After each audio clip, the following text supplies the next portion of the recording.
तो आज की जो हमारी ये क्लास है NTA UGC नेट समाज कार्य की। आप सबको भली भांति तरीके से परिचित हैं कि इसकी जो एग्ज़ाम होने वाला था 12, 13, 14 अगस्त 2022 को, वो डेट पोस्टपोन कर दी गई है। अब एग्ज़ाम आप लोगों का 20 से लेकर 23 सितंबर के बीच में कभी भी हो सकता है, किसी भी डेट को हो सकता है। और उसी के परिप्रेक्ष्य में हम लोग यहाँ पे तैयारी कर रहे हैं। शाम 6 बजे से 7 बजे के बीच में यूनिट यानी थ्योरी के आधार पे पढ़ाई करते हैं। हम लोग यूनिट नंबर 6 पर चल रहे हैं, समाज कल्याण प्रशासन।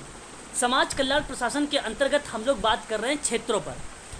तो समाज कल्याण प्रशासन का जो क्षेत्र है, बच्चों को लेकर और महिलाओं के परिप्रेक्ष्य में हम लोगों ने लास्ट वाली जो क्लास हुई थी उस पर बात कर चुके हैं। आज हम लोग उसी के आगे बढ़ रहे हैं वृद्ध कल्याण पर। और जितनी भी इम्पोर्टेंट चीज़ें हैं मैं आप लोगों को बताते चल रहा हूँ, लिखवाते लेके चल रहा हूँ, उसको आप लोग ध्यान रखिएगा सभी लोग।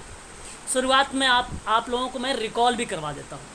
तो एक सिंपल सी बात है, आप सभी लोग समझने की कोशिश करिएगा कि वृद्ध या वृद्धों के कल्याण कहते किसको है, किस परिप्रेक्ष्य में हम इसको समझने की कोशिश करते हैं।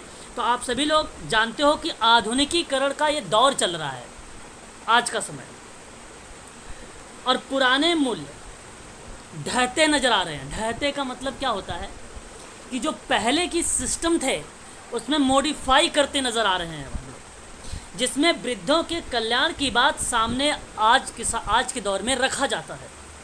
तो भारत में वृद्धों की एक बड़ी संख्या निवास करती है, इस बात से सहमत रहना। ये प्रश्न आप लोगों को अप्लाइड में आता है कि भारत में वृद्धों की बड़ी संख्या निवास करती है, तो आप कहेंगे यस, और उसके कल्याण पर समुचित ध्यान देने की आवश्यकता भी है। तो वृद्ध व्यक्ति की संगठित या संस्थागत सहायता कार्य की शुरुआत 1840 से मानी जाती है। 1840 से मानी जाती है।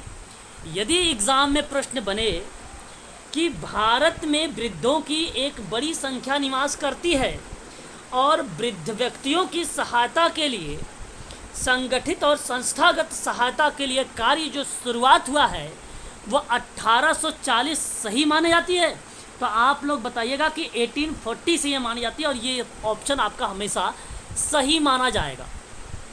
1840 सही माना जाएगा। एजेड वेलफेयर एंड सर्विसेज के अंतर्गत इसको रखा जाता है। याद रखिएगा आप सभी लोग, काफ़ी इम्पोर्टेंट चीज़ें के नज़र में हमें देखने को मिलती है। आपको बता दूं कि 1840 में जब ये मानी गई तो इसी साल 1840 में दी फ्रेंड इन नीड नामक एक संस्था खुली थी। आपके पास अगर हरियंट की पुरानी किताबें होंगी तो 2-4 संस्थाएं लिख दिया जाता है, जिसमें से सबसे important the friend in need है। और ये संस्था जिसमें इस श्रेणी के व्यक्तियों की देखभाल का कार्य करती थी, बाद में पूना में आया, और पूना में 1865 होगा, 1865 डेविड सैसून ने काम किया संस्था के माध्यम से। फिर कलकत्ता में 1882 में काम किया वृद्ध व्यक्तियों के लिए।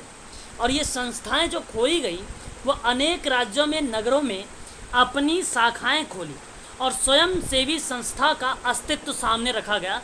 और जो परिप्रेक्ष्य यानी जिसके परिप्रेक्ष्य में काम करते थे वो वृद्धों के परिप्रेक्ष्य में काम करते थे, वृद्ध कल्याण के परिप्रेक्ष्य में काम करते थे।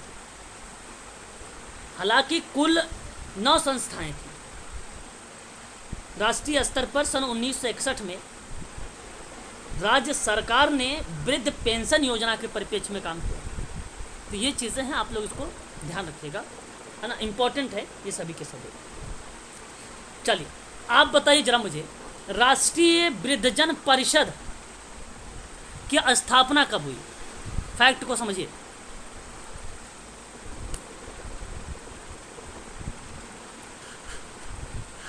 बताइए भाई, बताइए आप। 1991।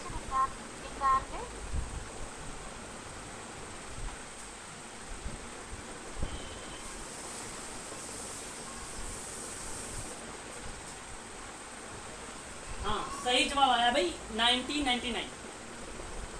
1999 में राष्ट्रीय वृद्धजन परिषद खोला गया। भारत सरकार की राष्ट्रीय नीति की दृष्टिकोण को या दृष्टिगत को रखते हुए ध्यान में वृद्धजनों के संबंध में सन 1999 में राष्ट्रीय वृद्धजन परिषद की स्थापना की गई। इसको आप लोग ध्यान रखिएगा, इसको आप लोग ध्यान रखिएगा सभी लोग, ये आप सबके लिए इम्पोर्टेंट है। अच्छा, इसमें भी काम क्या था? इसमें इस परिषद में जो काम था उसको एक लाइन में समझ लीजिए ताकि आपको याद रहे कि राष्ट्रीय वृद्धजन जो परिषद था, वृद्धों की शिकायत और कठिनाइयों को ध्यानपूर्वक सुनना था और उन पर विचार करना था। इसलिए ये परिषद बनाई गई थी, इसीलिए ये परिषद बनाई गई थी। दूसरी बात, आप लोग यहाँ पे एक पॉइंट और याद रखने की कोशिश करिएगा वृद्धजन के सब परिप्रेक्ष्य में, राष्ट्रीय वृद्धावस्था पेंशन योजना को लेकर भारत सरकार ने आरंभ में राष्ट्रीय सामाजिक सहायता कार्यक्रम के अंतर्गत वृद्धावस्था जीवन का एक महत्वपूर्ण अंग माना और व्यक्ति इस अवस्था तक आते आते कार्य करने की और धन कमाने की क्षमता को खो देता है। लेकिन कुछ मामलों में वृद्धों की देखभाल के लिए कोई नहीं होता है, जिनको देख रेख में या देखकर राष्ट्रीय वृद्धावस्था पेंशन योजना का शुभ आरंभ किया गया, या आप ये कह लीजिए इसकी शुरुआत की गई थी, शुभारंभ किया गया था, आप ये कह लीजिए, सबसे आसान रहेगा आप सबके लिए। तो आरंभ तो बेसिकली अगर मैं आपको बताऊं सही तरीके से जो स्टार्ट किया गया, आपने नाम सुना होगा अटल पेंशन योजना का नाम, है ना, अटल पेंशन योजना का नाम। आपने, अगर हम आपसे बात करें तो वृद्ध अवस्था में सुरक्षा उपलब्ध कराने के लिए नई पेंशन योजना की एक मंजूरी भी दी गई थी भारत सरकार ने गैर संगठित क्षेत्र में। तो आप लिख सकते हो कि वृद्धावस्था पेंशन योजना की शुरुआत 9 अगस्त 2010 को भारत सरकार ने गैर संगठित क्षेत्र में कामगार और विशेष रूप से कमजोर वर्गों सहित समाज के सभी वर्गों को वृद्धावस्था सुरक्षा उपलब्ध कराने की बात की गई थी 9 अगस्त 2010 को। ये आपके लिए एक बात इंपॉर्टेंट रहेगी, ध्यान रखिएगा, ये एग्जाम में 2022 में प्रश्न बना सकता है ये। दूसरी बात जो मैंने अभी नरेंद्र मोदी जी के बारे में बात किया है अटल पेंशन योजना के परिप्रेक्ष्य में, कि 9 मई 2015 को प्रधानमंत्री नरेंद्र मोदी जी ने मई 2015 तक भारत की जनसंख्या में से केवल 11% के पास किसी भी तरह की व्यवसाय योजना या इस योजना का लक्ष्य संख्या में वृद्धि कर, इसके परिप्रेक्ष्य में भी इस योजना का शुभ आरंभ किया गया था। तो मैं आपसे कहूँगा कि सबसे ज़्यादा इम्पोर्टेंट आपको 9 अगस्त 2010 है, जो आप ध्यान रखिएगा। आपने नाम सुना है NSAP के बारे में, कितने लोग जानते हो? NSAP राष्ट्रीय सामाजिक सहायता योजना के परिप्रेक्ष्य के नाम से ये जानी जाती है, या आप इसे कार्यक्रम के परिप्रेक्ष्य के नाम से जानते हैं, या आप इसे राष्ट्रीय सामाजिक सहायता कार्यक्रम भी कह सकते हैं, है ना। तो ये है योजना भी इंदिरा गांधी राष्ट्रीय वृद्धावस्था पेंशन योजना का शुभ आरंभ करती है ना। आप इसे भी यहाँ पर ध्यान रख सकते हैं। हालांकि चलिए अभी हम बात करेंगे, तो ये दो बातें आप लोग यहाँ पर ध्यान रखिएगा। तीसरी बातें केंद्रीय सहायता योजना, तीसरी बातें केंद्रीय सहायता योजना, बात को समझिए। केवल आप लोगों को मैं यहाँ पर ये जो लिखा हुआ है यही पढ़ाना मेरा काम नहीं है, मुझे आप लोगों को बताना भी है इसके अंतर्गत कुछ मुख्य बातें, और ये बातें समाज कल्याण के क्षेत्र में भी आएगी, समाज कार्य के क्षेत्र में भी आएगा, समूह कार्य के क्षेत्र में भी आएगा, व्यक्तिगत समाज कार्य के क्षेत्र में भी आएगा, और सामुदायिक संगठन के क्षेत्र में भी आएगा। तो ये आपका कॉमन टॉपिक लेके चल रहा हूँ जो कई क्षेत्रों को एक साथ बता रहा है आप लोगों को। नीति में भी आएगा ये, ठीक है, याद रखिएगा। केंद्रीय सहायता योजना बेसिकली भारत सरकार द्वारा वृद्धों के कल्याण के लिए सन 1992 में इस योजना का आरंभ हुआ। उसका नाम रखा गया केंद्रीय सहायता योजना। और यह योजना सहायता जो करती थी वो वृद्धों के लिए थी, जहाँ पे आश्रम और दिन में देखभाल करने वाले केंद्रों और चलते फिरते अस्पतालों के स्थापना के लिए की जाती थी। टोटली मिला जुला के अगर मैं आप लोगों को बताऊं तो वृद्धों के कल्याण हेतु गैर संस्थागत सेवाओं के लिए अनुदान देने की बात करती थी केंद्रीय सहायता योजना। और यह 1992 में यह योजना का प्रारंभ हुआ था। तो ये केंद्रीय के परिप्रेक्ष्य में, केंद्र मतलब आप समझ रहे होंगे सेंट्रल। दूसरी बात अगर हम करें वृद्ध आश्रम की बात करें, वृद्धों के कल्याण के लिए वृद्ध आश्रम की भी स्थापना की गई, जहां पर 7 वर्ष या उससे अधिक आयु से कम 25 लोगों को एक आश्रम में रखा जाएगा। और इन आश्रम में ऐसे वृद्धों को शरण देने का विचार किया जा रहा था जिनकी कहीं से भी किसी भी प्रकार की कोई आय नहीं है, वो बताती थी वृद्ध आश्रम।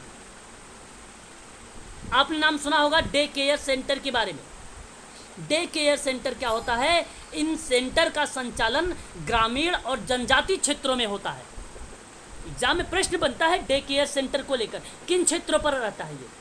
तो ग्रामीण और जनजातीय क्षेत्रों में किया जा रहा है डे केयर सेंटर का काम। और यह सेंटर वृद्धजनों की दिन में देखभाल करता है। और ऐसे सेंटर शहरों में झुग्गी झोपड़ी में एवं बस्ती में चलाए जाते हैं।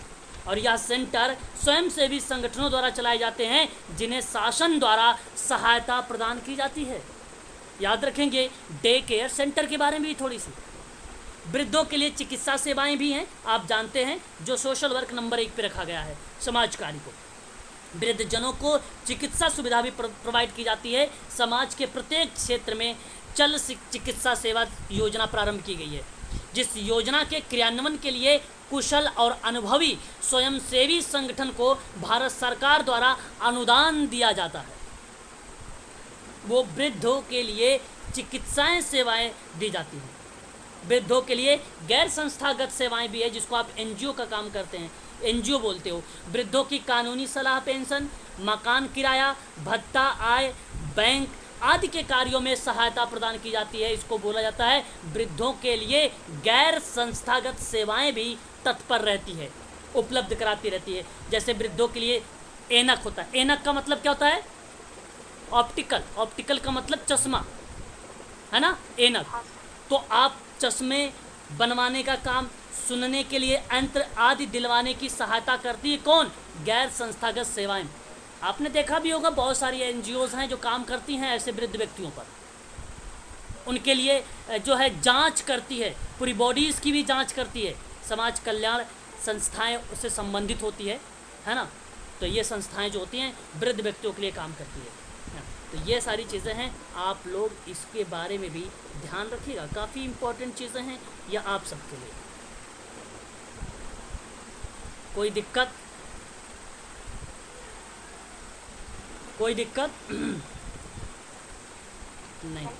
चलो अच्छा, अब देखिए, अब आप जानते हैं कि वृद्धों के लिए बेहतर काम करना क्या शामिल हो सकता है कि स्वस्थ जीवन को लेकर उनको बेहतर बनाना, शारीरिक गतिविधियों, मानसिक स्वास्थ्य बनाए रखना, नियमित व्यायाम कराना। ये सिंपल चीज़ें हैं, आप लोग इसको करेक्ट कर लेंगे। मैं आपको बता दूं, इसी परिप्रेक्ष्य में वृद्ध व्यक्तियों के लिए एक समेकित कार्यक्रम चलाए गए।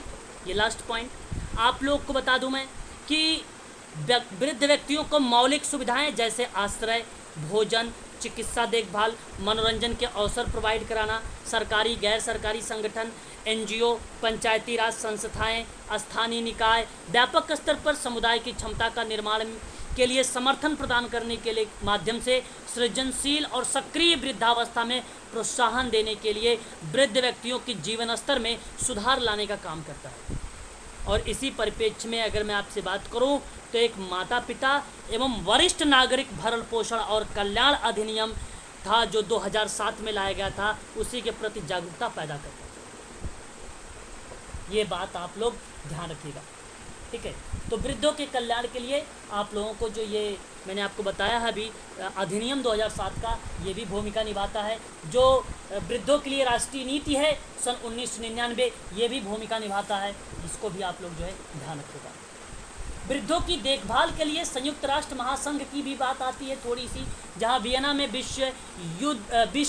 विश्व वृद्ध सभा का आयोजन किया गया था। वह वर्ष था 1982, जैसा कि मैंने अभी आपको यहाँ पे 3 संस्थाओं के रूप में बताया था।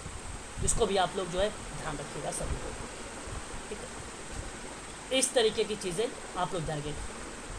वृद्ध पेंशन भारत में सर्वप्रथम उत्तर प्रदेश में चलाया गया, और वह वर्ष कौन सा था तो आप लोग बता दीजिएगा। 1957वां वर्ष था, 1957वां वर्ष था, जिस समय वृद्ध पेंशन योजना भारत सरकार में सबसे पहले उत्तर प्रदेश राज्य में चलाया गया था 1957 में। ध्यान रखिएगा, काफ़ी इंपॉर्टेंट सवाल है ये, आपके लिए एग्ज़ाम में ये पूछा जा सकता है, ठीक है। इतनी चीज़ें आप लोग ध्यान रखिएगा। वृद्ध दिवस कब मनाया जाता है? अगर आप लोगों से कभी एग्जाम में प्रश्न पूछ लिया जाए तो क्या बताना चाहेंगे आप लोग उचित? वृद्धावस्था दिवस,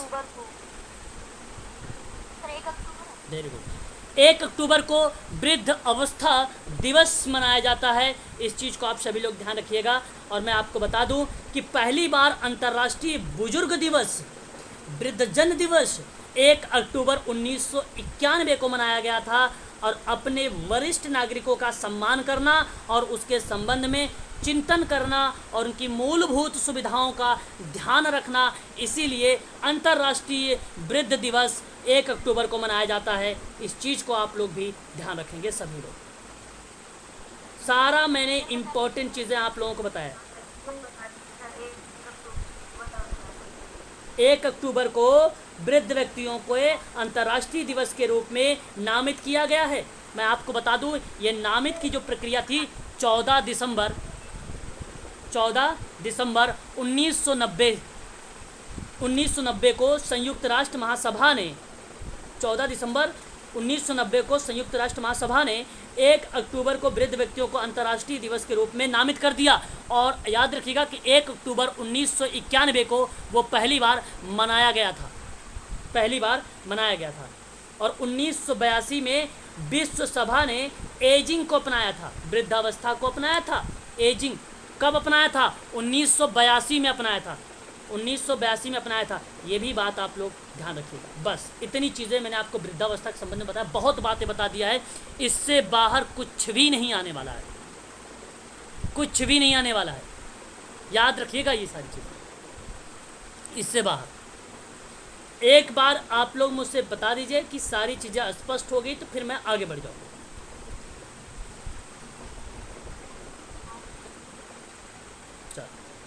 बहुत बढ़िया, आगे बढ़ता हूँ दूसरी पॉइंट पे। देखिए, आपको ना केवल मेरी बातों को सुनना है ध्यानपूर्वक, और अपनी कॉपी अगर सामने रखे हैं तो उसको नोट करना है। और अगर तेज़ चल रहा हूँ तो आप मुझे बता दीजिए, मैं स्लो चलूँगा और आराम से बोलूँगा, ताकि आपको वो चीज़ें याद होती रहे। आगे बढ़ते हैं और नेक्स्ट पॉइंट पर चर्चा करते हैं। पेंशन न्यास कोष आप लोग जानते हैं, है ना? पेंशन न्यास कोष के बारे में कितने लोगों को मालूम है भाई?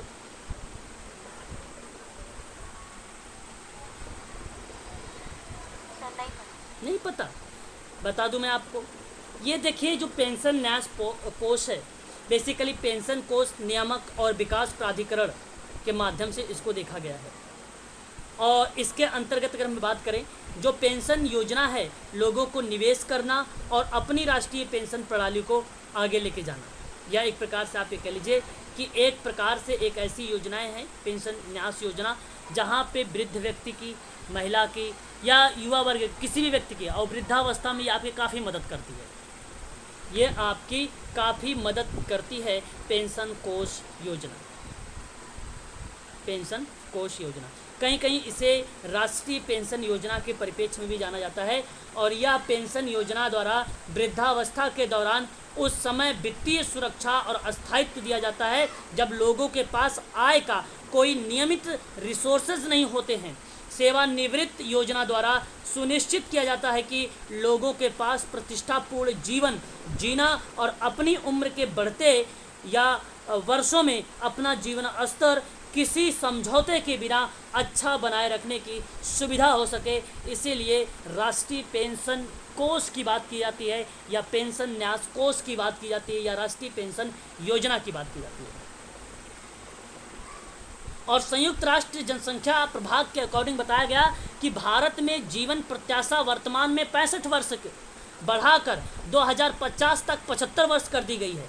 आपको मालूम होना चाहिए, काफ़ी इंपॉर्टेंट सवाल, दोबारा से रिपीट करूंगा कि संयुक्त राष्ट्र जनसंख्या प्रभाग के अकॉर्डिंग, संयुक्त राष्ट्र जनसंख्या प्रभाग यानी अथॉरिटीज के अकॉर्डिंग कि भारत में जीवन प्रत्याशा जो है वर्तमान में 65 वर्ष से बढ़ाकर 2050 तक 75 वर्ष तक कर दी जाने की आशा बताई जा रही है। और यह आशा भी है, इस चीज़ को आप लोग ध्यान रखिएगा सभी लोग। पेंशन निधि नियामक जो विकास प्राधिकरण है वो 10 अक्टूबर 2003 को नागरिकों को या सभी नागरिकों को सेवानिवृत्त आय प्रदान करने के उद्देश्य से आरंभ की गई थी। सिंपल सी बात, 75 75 वर्ष 75 वर्ष, ठीक है।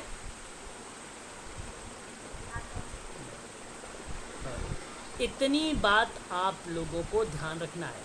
इसी को बोला जाता है पेंशन ट्रस्ट फंड। और आपको भली भांति तरीके से मालूम होना चाहिए कि क्या होता है पेंशन जो है पेंशन ट्रस्ट फंड क्या होता है, यह आपको पता भी होना चाहिए। इसी को कहीं कहीं परिप्रेक्ष्य में अगर मैं आप लोगों से बात करूं तो एनपीएस ट्रस्ट के नाम से भी ये जाना जाता है। सेवानिवृत्त सलाहकार की एक इसमें अहम भूमिका होती है, इसकी एक अहम भूमिका होती है। या पेंशन ट्रस्ट फंड का जो अर्थ होता है मैडम, इसका मतलब होता है कि सेवानिवृत्त प्रणालियों के योगदान, आय और पर संपत्तियों को रखने के लिए स्थापित एक फंड है, एक फंड है, ठीक है। पेंशन ट्रस्ट फंड याद रखिएगा, ये नेशनल पेंशन सिस्टम ट्रस्ट के रूप में भी जाना जाता है ना, उसके रूप में भी ये जाना जाता है। कहीं कहीं पेंशन निधि का नाम भी इसको दिया जाता है, पेंशन निधि का नाम भी इसको दिया जाता है। याद रखेंगे सभी लोग, इसके परिप्रेक्ष्य में आप लोगों के लिए इम्पोर्टेंट है। प्राधिकरण के द्वारा जो होता है वो निर्धारित निवेश के दिशा निर्देश के अनुसार योगदान का निवेश करता है।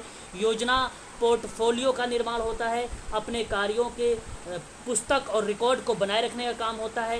प्राधिकरण को जो है आवधिक अंतराल का रिपोर्ट करने की बात करता है और सार्वजनिक प्रकटना की बात करता है। टोटली यानी नियमों के अनुसार कार्य करने की बात करता है कि बस इतनी चीज़ें आप लोगों को ध्यान रखना है। तो ये राष्ट्रीय पेंशन प्रणाली होती है, ठीक है, ये राष्ट्रीय पेंशन प्रणाली होती है, ठीक है। उसी को हम लोग राष्ट्रीय पेंशन या पेंशन न्यास निधि के नाम से भी जानते हैं, यही क्रिया होती है। तो पेंशन में एक बात ये याद रखिए कि वृद्धावस्था का जो जीवन होगा वो एक सुगम होगा, सुगम होगा, सरल होगा, ठीक है। इस तरीके की बात की जाती है इसमें, ठीक है।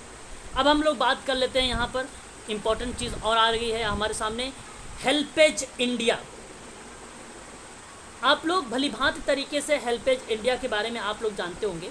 हेल्पेज इंडिया जो होता है, इसका जब फाउंडेड किया गया था बेसिकली एटीजी टाइप ऑफ अगर बिजनेस की बात अगर हम इसमें करते हैं तो एटीजी और 12A के अकॉर्डिंग जो है फोकस करता है ये हेल्पिंग द एल्डरी को, यानी मदद करता है किसकी, ये वृद्ध व्यक्तियों की। और ये इसकी अगर स्थापना की बात करते हैं अगर हम लोग हेल्पेज इंडिया की तो 1978 भी हमें देखने को मिलता है, 1978 हेल्पेज इंडिया का।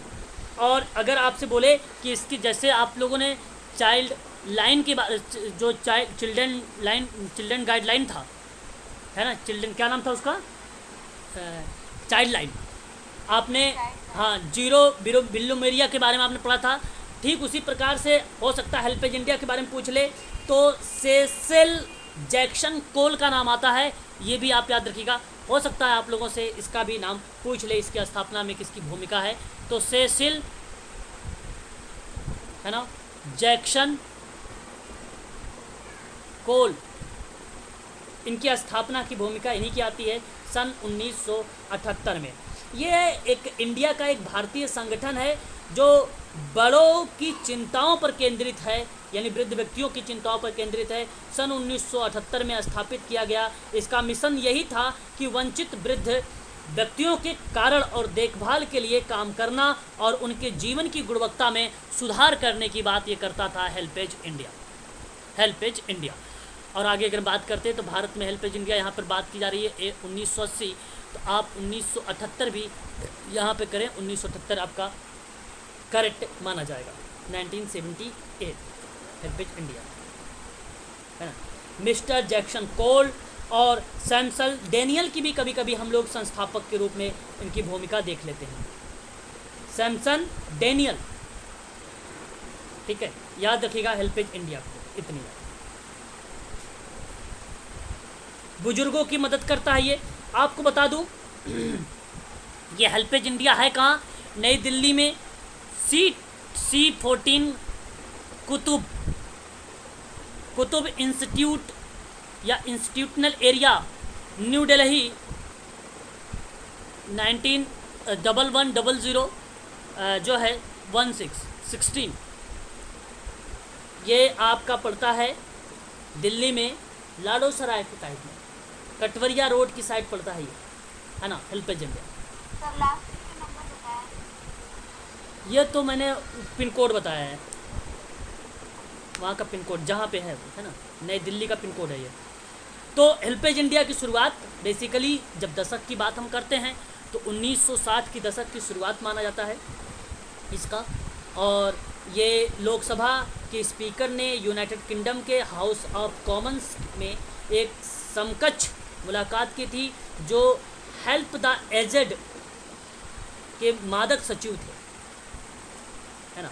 और सन 1974 में इंटरनेशनल के संस्थापक में जैक्सन कोल ने भारत का दौरा किया और तो एक परोपकारी व्यक्ति वहाँ पर मिले। सैमसल डेनियल ने दिल्ली में एक सदस्य, इसे बेसिकली सैमसन डेनियल का ही नाम आएगा एग्ज़ाम में, दिल्ली में एक सदस्य संगठन स्थापित करने के लिए वित्तीय मदद के लिए उससे संपर्क किया।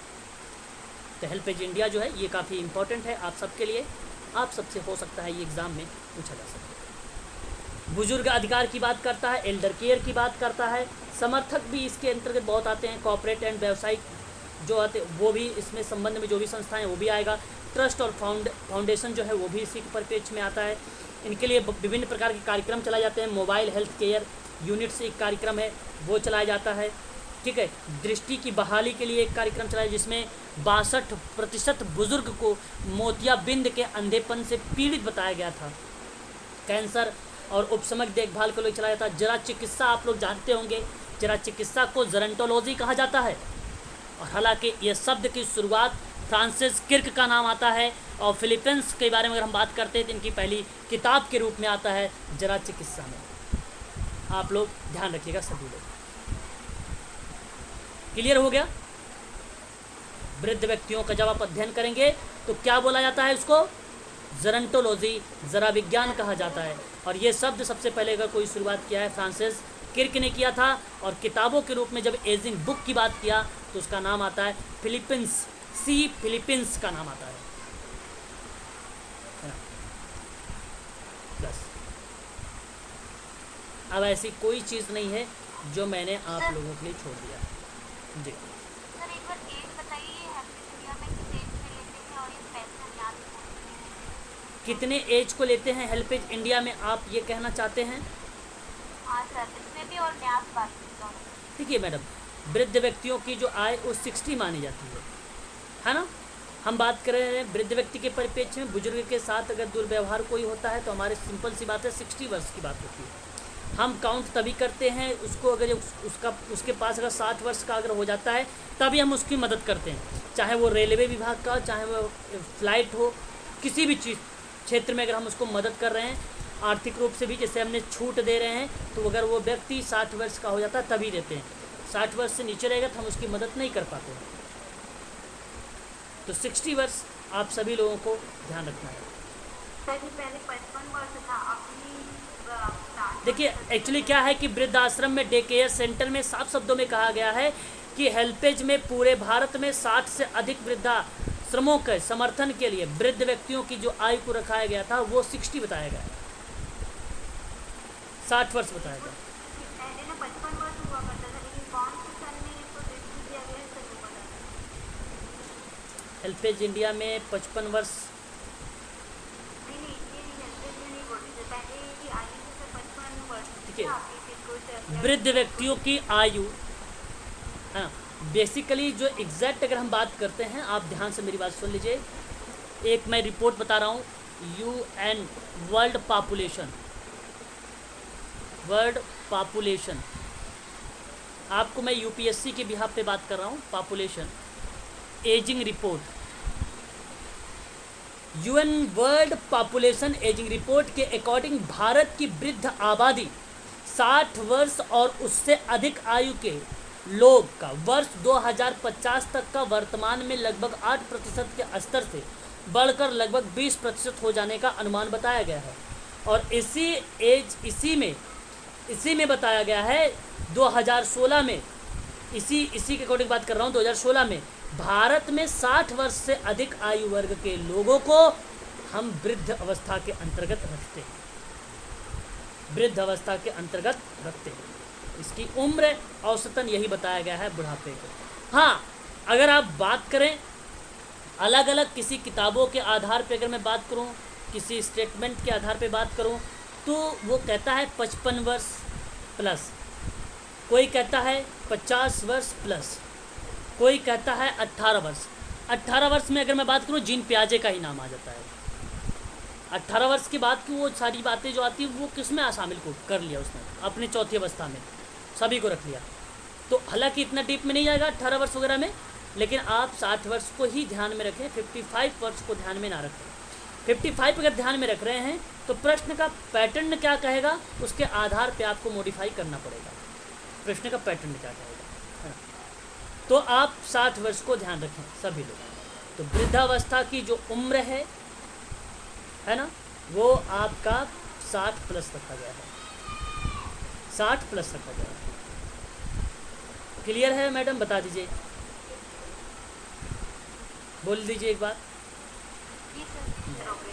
बस इतनी बात आप लोग ध्यान रखिएगा, बस 60 प्लस करिएगा, 60 प्लस करिएगा।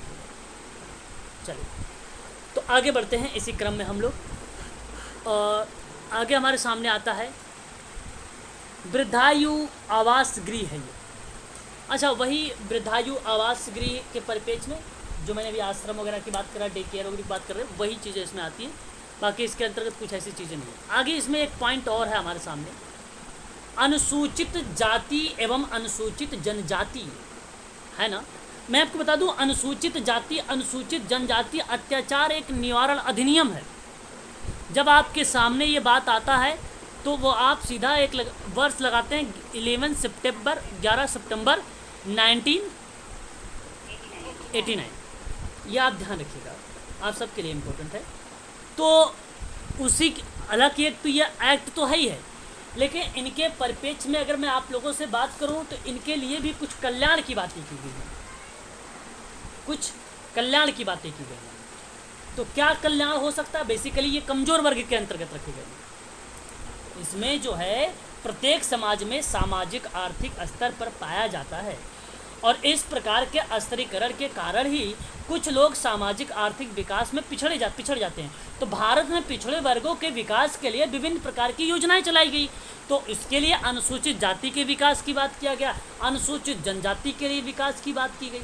तो अनुसूचित जाति अनुसूचित जनजाति अत्याचार निवारण अधिनियम जो था 11 सितंबर वाला 1989 में, इसमें ये बात कही गई कि अत्याचारों को रोकना है, निवारण करना है, और यही पर्याप्त नहीं है। इस कारण यह अधिनियम पारित हुआ और अनुसूचित जाति और जनजाति पर हो रहे अत्याचारों को रोकने के उद्देश्य से इस अधिनियम को पारित कर दिया गया। और इसके लिए मैं आपको बता दूं, सन 1979 में 10 साल पहले की बात कर रहा हूँ, 10 साल पहले की बात कर रहा हूँ, तो एक योजना के रूप में आई थी। और योजना का नाम यही है, अनुसूचित जातियों के लिए विशेष संगठक या विशेष अंग की योजना है ये। इसमें कहा गया कि यह सुनिश्चित किया गया कि जातियों के लिए नियोजित कार्यक्रमों के अंतर्गत कुल जनसंख्या में कम से कम अपनी संख्या का अनुपात में भाग लें। मैट्रिक तो जो है छात्रवृत्ति योजना था, समुद्री पारित यात्रा शोधन योजना था, पुस्तक बैंक योजना था, कोचिंग और समृद्धि योजना था, है ना। जनजाति, अनुसूचित जनजाति, जाति और वित्त एवं विकास के निगम के परिप्रेक्ष्य में था। ये विशेषकर विभिन्न प्रकार के जो थे योजनाओं के रूप में चलाया गया था।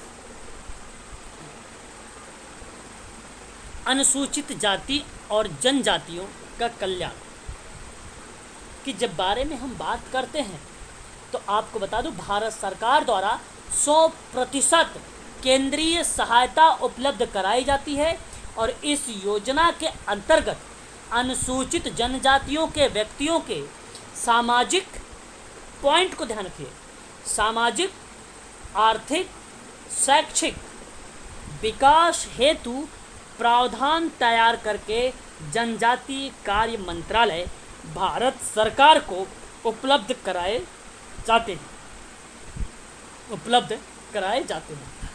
ये परिप्रेक्ष्य जो है बेसिकली बताया गया है।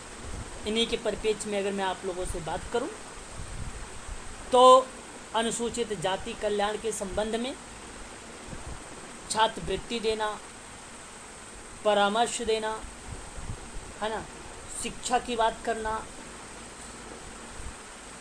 है ना, आर्थिक मदद करना, इसी में आपको अनुच्छेद पूछे जाते हैं। कौन कौन से अनुच्छेद पूछे जाते हैं?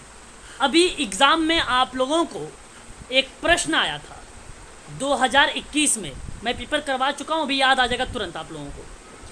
प्रश्न ये आया था आप लोगों से कि आपको बताना था कि अनुसूचित जातियों के विकास के परिप्रेक्ष्य में संवैधानिक और विधिक संरक्षण उपलब्ध कराए गए थे। ऑप्शन में था कि कौन सा अनुच्छेद था वो, तो उसमें दो अनुच्छेद आया करता था। तो एक था 16 अनुच्छेद और एक था 335। याद आया कुछ? यही प्रश्न था आपका अनुसूचित जनजाति के परिप्रेक्ष्य। मैं आपको बता दूं, देखिए संवैधानिक जो है, संवैधानिक संरक्षण, जब आपसे कभी बात करें संवैधानिक संरक्षण की तो आप एक ही चीज़ सोचना कि आर्टिकल कौन कौन से हो सकते हैं, आर्टिकल कौन कौन से हो सकते हैं। तो ऐसे में आर्टिकल्स जो बनेंगे, एक आर्टिकल आपका आता है 17, जो 17 अनुच्छेद आता है वो कहता है अस्पृश्यता का अंत करना है और उसके किसी भी रूप में प्रतन का निषेध करना है।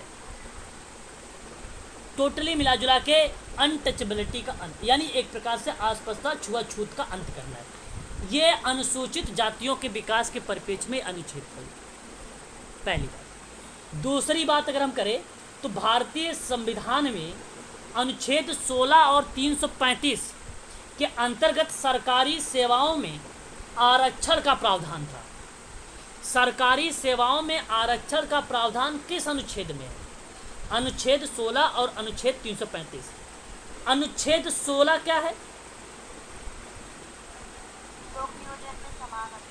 लोक नियोजन में, भाई चलो बहुत बढ़िया। देखिए इसमें अगर हम बात करते हैं, लोक नियोजन में विषय में समान अवसर की समानता की बात कर रहा है। तो इसका मतलब यही है 16 कि किसी नियोजन या पद के संबंध में केवल धर्म, मूल वंश, जाति, लिंग, जन्म स्थान, निवास या इसी में किसी के आधार पर ना तो कोई नागरिक अपात्र होगा और ना ही उससे कोई विभेद किया जाएगा, ये बात की गई थी। तो यानी इसके संबंध में बताया गया कि नियोजन नियुक्ति से संबंध में विषयों के, ठीक है, विषयों में सभी नागरिकों के लिए अवसर की समानता होगी, यानी लोक नियोजन के विषय में अवसर की समानता होगी। ये 16 था आपके सामने, ये अनुच्छेद 16 था।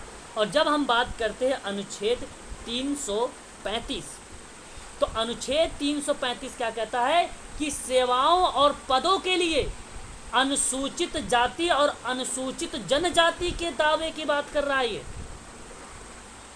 यानी आपको बता दूं कि कहता है कि किसी संघ या किसी राज्य के क्रियाकलाप में कोई एक्टिविटी से संबंधित जहां सेवा और पद के लिए नियुक्ति करने में अनुसूचित जाति और अनुसूचित जनजाति के सदस्यों को दावा का प्रशासन की कौशल बनाए रखने की बात करता है, उसकी दक्षता बनाए रखने की बात करता है। ये 335 और यही दोनों ऐसे आर्टिकल हैं जो सरकारी सेवाओं में संरक्षण प्रदान करने की बात करता है। ये प्रश्न एग्जाम में 2021 में पूछा जा चुका है ना।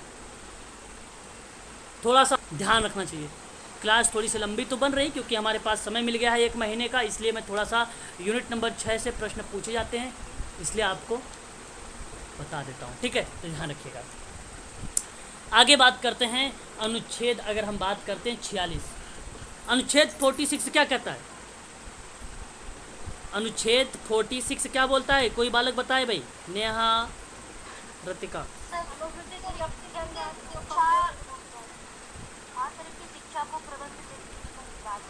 मतलब आपको मैं यहाँ पर ये मतलब प्रावधान ये किया गया है कि राज्य सरकार या राज्य समाज के कमजोर वर्ग या शैक्षणिक और आर्थिक हितों के लिए अनुसूचित जाति और अनुसूचित जनजाति का विशेष ध्यान रखेगा और उन्हें सामाजिक अन्याय और सभी प्रकार के शोषण से संरक्षित करेगा। ये आर्टिकल आपका बन जाता है 46। आर्टिकल आपका बन जाता है 46।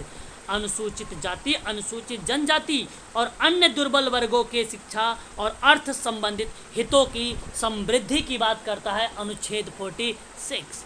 एक भी अनुच्छेद नहीं छोड़ रहा हूँ अनुसूचित जनजाति से और अनुसूचित। अगर आपको यही अनुच्छेद अगर आपको पता है तो अनुसूचित जनजाति से हर बार प्रश्न पूछा जाता है और इन्हीं से बाहर नहीं आएगा, आप लोग देख लेना। एक अनुच्छेद आपका होता है 330, जो आर्टिकल 330 है, जो 332 है, जो 334 है, उसके अनुसार ये 3 ऐसे आर्टिकल है जहां बताए गए हैं कि अनुसूचित जातियों के लोकसभा और राज्य के विधानमंडल में विशेष प्रतिनिधित्व को प्रदान करने की व्यवस्था की गई है। तो तीनों आर्टिकल याद रख लीजिएगा, 330, 332, 334। तो 330 क्या है? लोकसभा में अनुसूचित जाति, अनुसूचित जनजातियों के लिए स्थानों का संरक्षण है या आरक्षण है। किसका? स्थानों का, स्थानों का आरक्षण है। अगर जब कभी आप लोगों से पूछ ले 332 क्या है, तो 332 में आप बताना कि इसमें बताया गया है कि प्रत्येक राज्य के विधान सभा में अनुसूचित जाति के लिए असम में स्वशासनी जिला अनुसूचित जनजातियों को छोड़कर अन्य अनुसूचित जनजातियों के स्थान पर संरक्षित होगा। कहने का तात्पर्य कि राज्य की विधानसभा में अनुसूचित जाति, अनुसूचित जनजातियों के लिए स्थानों का आरक्षण है। देखिए, अगर हम बात कर रहे हैं यहाँ पर विधानसभा, तो विधानसभा आपको दिमाग में आ रहा है 332, जहाँ स्थानों का संरक्षण हो रहा है। जब हम 330 बात कर रहे थे तो उसमें किस जगह का आ रहा था? उसमें लोकसभा का आ रहा था, लोकसभा का आ रहा। यही बात मैं आप लोगों को बताना चाहता हूँ और यही चीज़ें तो हमारे लिए इम्पोर्टेंट भी हैं एग्ज़ाम में जो पूछे जाते हैं। और जब मैं 334 की बात करता हूँ तो यहाँ पे स्थान के आरक्षण और विशेष प्रतिनिधित्व का 60 वर्ष के बाद ना रहना। कहने का तात्पर्य कि स्थानों के आरक्षण और विशेष प्रतिनिधित्व का 60 वर्ष के बाद ना रहना। लोकसभा में राज्य की विधानसभाओं में अनुसूचित जाति और अनुसूचित जनजातियों के लिए स्थानों का आरक्षण संबंधी और लोकसभा और राज्यों की विधानसभाओं में नाम निर्देशन और आंग्ल भारतीय समुदाय को संबंध में। तो कहने का तात्पर्य आप सभी लोग ध्यान रखिएगा, यहाँ सिंपल सी बात है, आप ये याद रखिए कि स्थान के आरक्षण और विशेष प्रतिनिधित्व का 60 वर्ष के बाद ना रहना की क्रिया विधि 334 में। इतने अगर अनुच्छेद याद है तो आपको अनुसूचित जाति, अनुसूचित जनजाति कल्याण संबंधित याद हो जाएगी। वही है, विकास के निगम में भी बातें वही की गई है। अनुच्छेद धारा वगैरह है, 17 है, ठीक है, 15 तो आपको मालूम है। अच्छा, ये आपका आता है अन्य पिछड़े वर्ग के कल्याण को लेकर। आपको बता दूं, देखिए जो मैंने अभी आपको बताया है 16, 335, 330, 332, 334, 17 और 46, ये आर्टिकल याद रखिएगा, इस आर्टिकल से बाहर नहीं आने वाला, ये 110% गारंटी दी। इस चीज़ को आप ध्यान रखिएगा बस। उसके बाद बात कर लेते हैं। आपके सामने आता है अन्न पिछड़ा वर्ग का विकास। बेसिकली अन्न पिछड़ा वर्गों का विकास का मतलब होता है ऐसे वर्ग से जो सामाजिक और शैक्षणिक दृष्टि से पिछड़े होते हैं, जो सामाजिक और शिक्षा के दृष्टि से पिछड़े होते हैं। पहला पिछड़ा आयोग आया था, मालूम है किसी को कब आया था?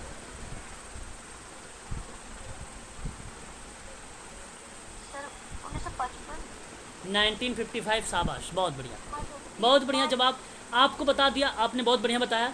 तो यहाँ पे जो पहला पिछड़ा आयोग आया वो बेसिकली आपका भारत के राष्ट्रपति के काका साहेब कालेलकर की अध्यक्षता में पहला पिछड़ा आयोग का गठन किया गया था, और इस आयोग ने 30 मार्च 1955 को अपना प्रतिवेदन जो है प्रस्तुत किया गया था। इसी के पिछड़ा आयोग के अंतर्गत अगर मैं आप लोगों से बात करूं, एक अनुच्छेद आता है 340, अनुच्छेद एक आता है 340, जिसमें साफ शब्दों में बोला गया है कि सामाजिक और शैक्षणिक रूप से पिछड़े वर्गों के लिए आयोग बनाने का उल्लेख किया गया, और उसके आधार पर ही सन 1953 और 55 के बीच में काका कालेलकर आयोग 1978 और 80 में मंडल कमीशन का गठन किया गया था। मंडल कमीशन का गठन किया गया था, याद रखिएगा। सामाजिक और शैक्षणिक पिछड़ा वर्ग आयोग समाधान और समस्या के संदर्भ में टी कृष्णाचारी ने खड़े होते हुए कहा है कि क्या मैं पूछ सकता हूं कि भारत के किन नागरिकों को पिछड़ा समुदाय कहा जाता है? और ये बात सन 30 नवंबर 1948 की है। ठीक है, इसमें ये बात कही गई संवैधानिक दर्जा प्राप्त हुआ, पिछड़ा वर्ग आयोग को संवैधानिक दर्जा देने की मांग की गई। ठीक है, इस तरीके की क्रियाविधि जो है इसमें शामिल किया गया, याद रखिएगा। तो इसके अंतर्गत ये चीज़ें आती हैं अनुच्छेद 340। आपको बता दूं, मंडल आयोग का अगर गठन आप लोगों से पूछ ले कि मंडल आयोग का गठन कब किया गया या उसकी कमीशन कब हुआ, हालांकि 1979 का आता है बीपी मंडल की अध्यक्षता में, परंतु आप ध्यान रखिएगा ये मंडल कमीशन जो था आया जब 1978 और 1980 के बीच में ये कमीशन को लाया गया था। इस चीज़ को आप लोग ध्यान रखिएगा। मंडल कमीशन का गठन था पिछड़ा आयोग के ही परिप्रेक्ष्य में, था किसके परिप्रेक्ष्य में? मंडल कमीशन पिछड़ा आयोग के ही परिप्रेक्ष्य में था। सामाजिक और शैक्षणिक रूप में पिछड़े वर्ग की पहचान के उद्देश्य से किया गया था, जिसका नेतृत्व भारतीय सांसद बीपी मंडल द्वारा किया गया। जातिगत भेदभाव को दूर करना, आरक्षण एवं कोटा निर्धारित की व्यवस्था किया गया था 1979 में। 1970 ओबीसी वर्गीकरण औचित्य एवं प्रभाव के रूप में इसको हमें देखने को मिलता है। बस ये चीज़ आप ध्यान रखिए, ठीक है। अच्छा,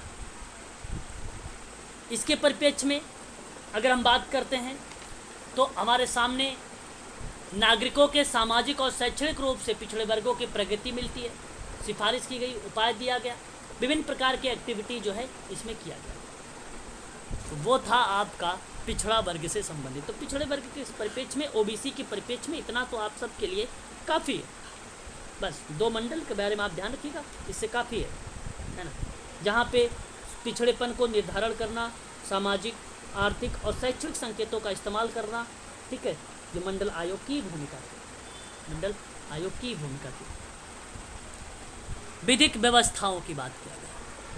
विधिक व्यवस्था का मतलब एक प्रकार से बाधित कल्याण की बात किया गया, जहाँ पे आपको बता दूं कि घोषणा संयुक्त राष्ट्र संघ द्वारा 1975 में पारित हुआ। दिव्यांग व्यक्ति की सामाजिक और आर्थिक नियोजन में प्रत्येक स्तर पर ध्यान देने की बात की गई। पहले हालांकि शुरुआत में अगर हम बात करते भारतीय जनगणना के अकॉर्डिंग कुल टोटल 6 वर्गों में डिसेबिलिटी को बताया गया, जिसमें से कहा गया कि हियरिंग इम्पेयरमेंट होगा, लो विजन इम्पेयरमेंट होगा, और साथ ही साथ बताया गया कम्युनिकेशन से संबंधित होगा। कम्युनिकेशन मतलब संचार से संबंधित होगा। फिर सुनने यानी लिसनिंग से संबंधित होगा। लिसनिंग डिसेबिलिटी के बारे में बताया गया, यानी हियरिंग डिसेबिलिटी को रखा गया। और फिर उसके बाद चलने फिरने यानी फिजिकली डिसेबल को रखा गया, और फिजिकली हैंडीकैप रखा गया। और फिर उसके बाद लैंग्वेज एंड स्पीच तो इसके डिसेबिलिटी के परिप्रेक्ष्य में रखा गया। तो कुल 6 कुल टोटल 6 वर्गों में जो है डिवाइड किया गया जनगणना के आधार पे। लेकिन जब पीडब्ल्यूडी आया, पीडब्ल्यूडी ने 1995 में 7 टाइप की डिसेबिलिटी को बताया। एनटीएच आया, कुल 4 टाइप की डिसेबिलिटी के बारे में जिक्र किया। फिर उसके बाद आरपीडब्ल्यूडी एक्ट आया जो 2016 में काफ़ी फेमस रहा और कई बार एग्जाम में प्रश्न लेकर आता है, जो 21 टाइप की डिसेबिलिटी को बात करता है। याद रखिएगा ये फर्स्ट चीज़। तो ये बेसिकली विविध व्यवस्थाओं को लेकर था कि दिव्यांगों के कल्याण के परिप्रेक्ष्य में यह बात की गई। राष्ट्रीय दिव्यांग संस्थान बताए गए, हालांकि संस्थान बहुत सारे हैं। राष्ट्रीय अस्थि दिव्यांग संस्थान कलकत्ता में, दृष्टिबाधित संस्थान देहरादून में, विकलांग सिकंदराबाद में, अलियावर जंग मुंबई में। इस तरीके से कुल टोटल 9 संस्थाएं हैं, राष्ट्रीय एजेंसियां हैं, जिसकी मैंने पीडीएफ आप लोगों को प्रोवाइड करा चुका हूं और बता भी चुका हूं आप सभी लोगों को। अब आता है समाज कल्याण प्रशासन की प्रक्रिया। अब प्रक्रिया में आप काम कैसे करना चाहेंगे, तो प्रशासनिक विधि के माध्यम से प्रक्रिया और प्रगति और फल प्राप्ति के समय समय पर मूल्यांकन करना, ये आपका काम होगा। संस्थान के उद्देश्य और कार्यक्रमों के संबंध में आंकड़े को इकट्ठा करना, यानी डेटा को इकट्ठा करना, फिर निर्णय लेना है कि उसको सहायता किस तरीके से दी जाए। तो ये काम होता है किसमें, सोशल वेलफेयर एडमिनिस्ट्रेशन में होता है। आंकड़े के आधार पर आवश्यकताओं का विश्लेषण करना है आप लोगों को। पूर्वानुमान के आधार पर संस्थाओं को कार्य के लिए बहुत सी वैकल्पिक तकनीकों का प्रयोग करना होगा, यानी अल्टरनेट टेक्निक को लगाकर व्यक्ति को समाज की मुख्य धारा से जोड़ने का प्रयास करना है। उसके लिए विभिन्न प्रकार की नीति और कार्यक्रम को संचालित करना होगा। वैकल्पिक प्रक्रिया का प्रयोग के द्वारा संस्थान की परियोजनाओं को क्रियान्वित करना है और उसकी व्यवस्था बनाए रखनी है, और संस्था के कार्य के आधार पर उसके अनुरूप आवश्यक जो कर्मचारी है उसकी भर्ती, प्रशिक्षण और पर्यवेक्षण और कार्य बंटवारा आदि की व्यवस्था करना होगा। अभी हम लोग देखेंगे लूथर गुलिक के अकॉर्डिंग पोस्ट कार्य को लेकर, पोस्ट कार्य में भी समाज कल्याण के प्रशासन में वही प्रक्रिया बताने की कोशिश की जा रही है कि ये एक प्रकार के संस्था के कार्य के आधार पर काम करता है। पोस्ट कार्य प्रकार के प्रक्रिया के रूप में भी आता है और क्षेत्र के रूप में भी आता है, इस चीज़ को भी ध्यान रखिएगा।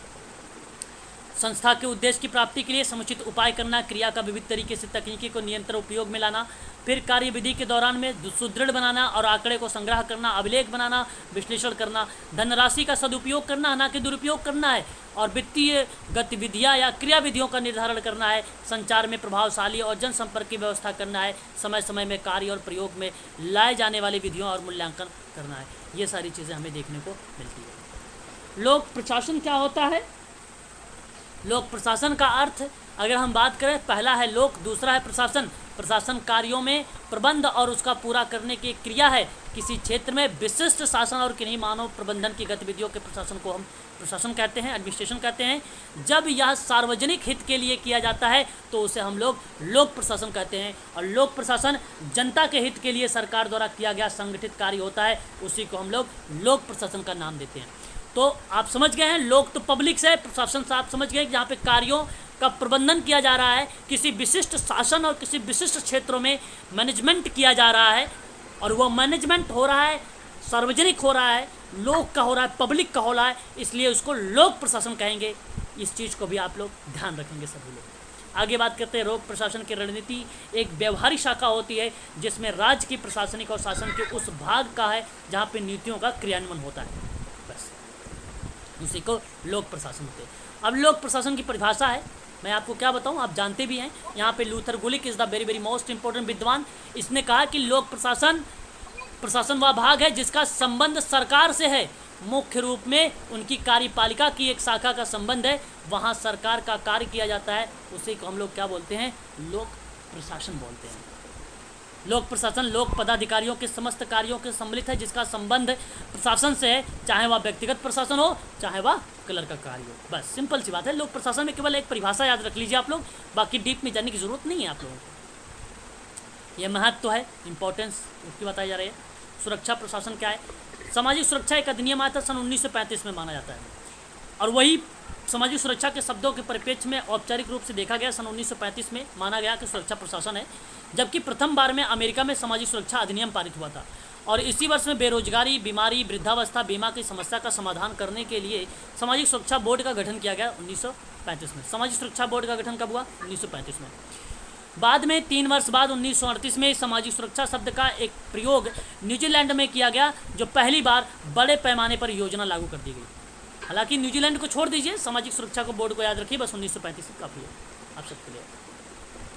अटलांटिक चार्टर के अंतर्गत सभी देशों में उद्योग के सभी क्षेत्रों में सामाजिक सुरक्षा को प्रोत्साहन देने के लिए 1941 में आया गया। यह अटलांटिक चार्टर है, यूजीसी नहीं पूछेगा ये। सर विलियम बेवरिज, ये आप लोगों को बना सकता है, सन 1943 में एक नई योजना बनाई जिसमें सामाजिक बीमा संबंधी सेवाओं को अंतर्गत ब्रिटिश जनता के अभाव में मुक्ति दिलाने के लिए सामाजिक सुरक्षा योजना बनाने का सुझाव दिया था। तो बेवरिज रिपोर्ट जो थी सामाजिक सुरक्षा के परिप्रेक्ष्य में, सामाजिक बीमा के परिप्रेक्ष्य में योजनाएं बनाई थी, रिपोर्ट बनाई थी। तो मैं आपसे कहूँगा कि विलियम बेवरिज रिपोर्ट हालांकि 1941 में आया था, 42 की भी कहीं कहीं देखने को मिलता है वर्ष में, 43 में केवल सामाजिक सुरक्षा को ध्यान में रखिएगा, जो लोग सहायता के परिप्रेक्ष्य में, सामाजिक सहायता के परिप्रेक्ष्य में एक केंद्रीय शासन के रूप में काम करती है। तो उस परिप्रेक्ष्य में अगर आप याद रखिएगा तो सर विलियम बेवरिज का नाम याद रखिएगा, एक योजना के परिप्रेक्ष्य में। तो इसका नाम आता है, इस चीज़ को आप लोग ध्यान रखिएगा, बेवरिज रिपोर्ट की। यहाँ पे आप देख सकते हैं बेवरिज रिपोर्ट ने कहा क्या है कि सामाजिक सुरक्षा योजना एक सामाजिक बीमा योजना है जो व्यक्ति के संकट के समय में या उस समय जब किसी कमाई कम हो जाए और जन्म या मृत्यु के विवाह में होने वाली अतिरिक्त व्यय की पूर्ति करती है, वही आपकी क्या बनती है, सामाजिक सुरक्षा योजना। और ये 1943 में कौन कहा है, सर विलियम बेवरिज ने कहा। सन 1935 की बात होगी तो अमेरिका की बात करेंगे, यही बात है 1935 भी करेंगे तो अमेरिका की बात करेंगे, एक अधिनियम के रूप में पारित हुआ। लेकिन बेवरिज 1943 में ये बात करता है अतिरिक्त कमाई के रूप में, आप देख सकते हैं वहाँ पे भरपाई कर रहा है उसका। भारत में सामाजिक सुरक्षा संबंधित विभिन्न प्रकार के अधिनियम बनाए गए। कर्मचारी प्रोविडेंट फंड एंड एक्ट आया 1952 में, कोयला या कोयल खान भविष्य निधि अधिनियम या विविध उपबंध अधिनियम आया 1948 में, श्रमिक क्षतिपूर्ति संशोधन अधिनियम 1984 में, प्रसूति लाभ अधिनियम, ये इम्पोर्टेंट आपका है, कर्मचारी प्रोविडेंट फंड जिसको भविष्य निधि योजना कहते हैं, ये भी इंपॉर्टेंट है। श्रमिक क्षतिपूर्ति संशोधन इंपॉर्टेंट नहीं है। 1961 में राज्य बीमा संशोधन अधिनियम 1948 है, हालांकि 1984 यहाँ पे लिखा संशोधन का पार्ट है, इंपॉर्टेंट नहीं है। कर्मचारी भविष्य निधि वो तो 1952 है, हो गया। वृद्धावस्था पेंशन योजना, अच्छा वृद्धावस्था की पेंशन योजना कब लाई गई थी, वृद्धावस्था पेंशन योजना भारत में, अगर उत्तर प्रदेश की अगर हम लोग बात करते हैं तो उत्तर प्रदेश में 1957, यस या नो। और किसी ने बोला था वर्ष को लेकर, तो आप ध्यान रखिएगा 60 वर्ष, 55 मत करिएगा भाई, 60 वर्ष। ये साफ शब्दों में इस योजना में साफ शब्दों में कही गई है कि किसान या वृद्धावस्था पेंशन योजना के अंतर्गत 60 वर्ष या उससे अधिक आयु के समस्त वृद्धजन जिसकी आयु सीमा ग्रामीण क्षेत्र के अंतर्गत आ रही हो, ठीक है, और वार्षिक आयु 46,000 बताया गया, 46,080 बताया गया था ग्रामीण के लिए, शहर के लिए 56,460 बताया गया था इस योजना में। उसी को ये लाभ दिया जाएगा, इस पे वृद्धावस्था पेंशन योजना के बारे में उसी को प्रोवाइड की जाएगी, ये बात बताई गई थी। अनुग्रह भुगतान संशोधन अधिनियम 1984 छोड़ दीजिए, सामाजिक सुरक्षा सर्टिफिकेट छोड़ दीजिए, ठीक है, ये चीज़ें। लोक प्रशासन यहाँ पे आ चुका है, मैं आपको बता चुका हूँ, ठीक है। अब हम कल पढ़ेंगे संगठन के बारे में, ठीक है ना, संगठन पर। देखिए मैंने आप लोगों को बहुत सारी चीज़ें बता दिया, इसमें वृद्ध को लेकर बताया, अनुसूचित जाति को लेकर बताया, व्यक्ति महिला युवा कल्याण, इन सारी चीज़ों के बारे में बात हो चुकी है मेरी समाज कल्याण प्रशासन के अंतर्गत। ये जो PDF है आपके लगभग 72 पेज की है और ये पूरा यूनिट नंबर 6 समाप्त है 72 पेज में, टोटल यूनिट समाप्त है इसमें, है ना, ठीक है। तो इन सारी चीज़ों के बारे में मैं और भी चीज़ें एक्स्ट्रा भी बता भी रहा हूँ आप लोगों से, ठीक है। आप निश्चिंत रहें, केवल कीवर्ड्स को ध्यान में रखें, समझें उसको, और एग्ज़ाम में कैसे करना है आप लोग यहाँ पे जब समझे रहेंगे तभी आप एग्ज़ाम में अच्छे तरीके से कर पाएंगे, अदरवाइज़ दिक्कतें होने लगेंगी आप लोगों के। समय है आपके पास, मैं चाहता हूँ कि समाज कल्याण प्रशासन आप अच्छे से पढ़ लें, क्योंकि यहाँ से 2-3 टॉपिक कवर हो रहा है आपका, कि पहली यूनिट भी कवर हो रही है, दूसरी तीसरी यूनिट भी कवर हो रही है आप लोगों की यहाँ पे, ठीक है। ये दोनों के दोनों कई चीज़ें यहाँ पे एक साथ लेके चल रहा हूँ मैं आप लोगों को, ठीक है। आज के लिए बस इतना ही। शाम 8 बजे से आप सबकी क्लास है, क्वेश्चन होगा आप सबके लिए समाज कार्य पर, जो विगत वर्ष में प्रश्न पूछे गए हैं उन्हीं प्रश्नों पर मैं आप लोगों से चर्चा करने वाला हूँ, ठीक है। सर वो कंप्लीट हो गया 2013 क्या चीज़? 2013 का पेपर आप सॉल्व करवा रहे थे, वो कंप्लीट हो गया? हाँ 2013 कंप्लीट हो गया।